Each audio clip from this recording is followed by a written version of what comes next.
You ask Tiger to calculate. This deals with linear inequalities with one unknown. The final result is x equal or smaller than 5. Let's solve it step by step. Isolate the x. Divide both sides by -9. Whenever you multiply or divide by a negative, reverse the inequality sign.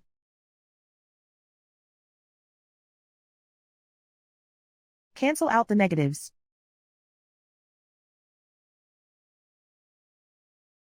Simplify the fraction.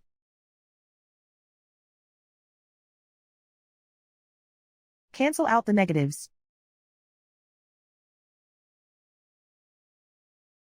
Find the greatest common factor of the numerator and denominator.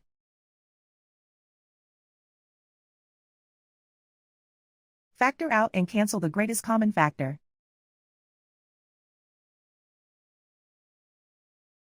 Plot the solution on a coordinate grid.